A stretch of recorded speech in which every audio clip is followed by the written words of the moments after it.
Message जो आम जनता को हम देना चाहते हैं कि बैंकिंग सर्विसेज है, अभी जो सुविधाएं बैंकिंग सर्विस के प्रोवाइड कर रही हैं जैसे कि डिजिटल सर्विसेज वगैरह, वो जनता की सुविधा के लिए है, लेकिन साथ में ये भी ज़रूरी है कि इसको सेफ रखें, सिक्योर रखें। और इसके लिए ये जो वॉकैथन है, इससे पब्लिक को अवेयरनेस बढ़ जाएगा कि सेफ़ बैंकिंग क्या होगा, क्या व्हाट यू कॉल सेफगार्ड्स उनको लेने चाहिए। वही करने के ये जो मैसेज है, ये वॉकैथॉन से कर रहे हैं बैंकर्स, और मैं उनको बधाई देता हूँ। सर, जिस तरह से साइबर ठगी बढ़ी है, हाँ, लोग किस तरह से अवेयर हों, क्या करें? क्योंकि मैसेज जिस तरह से आता है लोग क्लिक कर देते हैं। ना इसमें अवेयरनेस का बहुत बड़ा रोल रहता है, क्योंकि इसमें अगर आप देखेंगे आरबीआई, बैंक, आईबीए, बैंकर्स खुद ये अवेयरनेस मैसेजेस एडवर्टाइज करते हैं। टीवी सीरियल्स पे आप देखते हैं, आपने आरबीआई कहता है तो काफ़ी देखा होगा, जो मैसेज हम आरबीआई कहता है के जरिए देते हैं। इससे बैंकों को सावधान, बैंकिंग पब्लिक को सावधान करने की कोशिश की जाती है, लेकिन साथ में फिज़िकली उनसे बात करके उनको कॉशन करेंगे तो उससे ज़्यादा इफ़ेक्टिव रहेगा। तो ये जो फिज़िकल कांटेक्ट है अलॉन्ग विद जो एडवर्टाइजमेंट रहता है, वो साथ ही साथ चलते हैं, और उसके ज़रिए बैंकर्स पब्लिक को सेफ़ बैंकिंग के लिए हम कोशिश कराते हैं। सर, यदि किसी के साथ ऐसा हो जाता है तो वो 24 घंटे के अंदर यदि बैंक को इत्तला दे तो बचा जा सकता है। हाँ, कुछ कस्टमर लायबिलिटीज़ प्रोटेक्शन के लिए कुछ इंस्ट्रक्शंस रिज़र्व बैंक ने दिए हैं। अगर उनकी गलती नहीं है और उन्होंने immediately what do you call complaint दिया हुआ है और प्रोटेस्ट किया हुआ है, तो उससे ज़रिए वो पैसा इमीडिएटली मिल सकता है।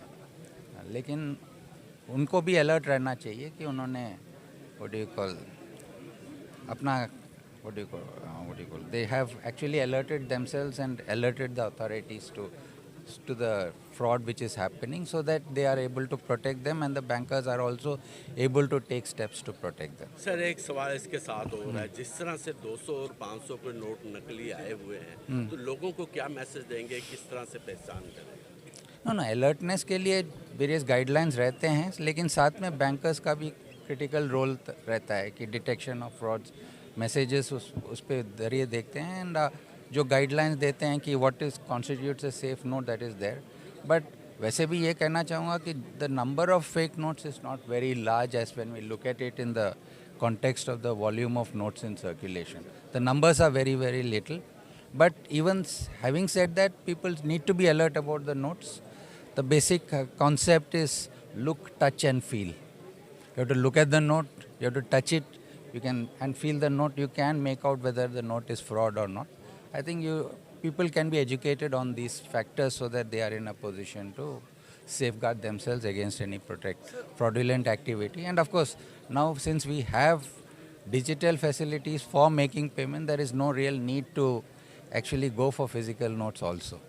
सर, जो साइबर फ्रॉड का शिकार है ज़्यादातर ओल्ड पीपल हो रहे हैं, तो उनको कैसे देखते हैं, किस तरीके से नहीं, I think messaging for the older people is, I think, very, very important. In fact, I have highlighted it in earlier times also, because older people are more vulnerable. Maybe they are not that alert to the possibilities of the scam, and maybe if they are very lonely people, they may be vulnerable to phishing activities, etc. So I think we need to take special steps. I think bankers will need to take special steps to safeguard their interests of the elderly people in the country. Thank you. Thank you. Awareness programme है जो ये पूरे India में और भी कहीं लगाए हैं ना, स्पेशल चंडीगढ़ में लगाए गए? नहीं, सब जगह करते हैं। रिजर्व बैंक तो हर ऑफिस के जरिए ये अलर्टनेस प्रोग्राम्स तो करता रहता है। पब्लिक इंटरफेस और कॉन्टैक्ट्स रहते हैं, और उसके साथ ही स्पेशल कैंप्स जब भी चाहिए वो भी कर लेते हैं। घर में चंडीगढ़ स्थित सारे बैंक हैं, 500 से ज़्यादा लोग इसमें पार्टिसिपेट कर रहे हैं। सर, किस तरह से अवेयर करेंगे लोगों को? बैंक अपनी तरफ से कैसे अपनी शाखा में अवेयर करेगा? बैंक अब शाखाओं से बाहर जाके लोगों को अवेयर कर रहे हैं। मैं आपको ये अच्छी खबर देना चाहूँगा।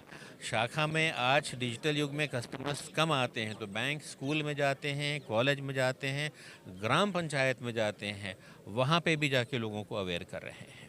सर, अपना नाम बताएं। मैं विवेक श्रीवास्तव हूँ। मैं रिजर्व बैंक के चंडीगढ़ कार्यालय का क्षेत्रीय निदेशक हूँ।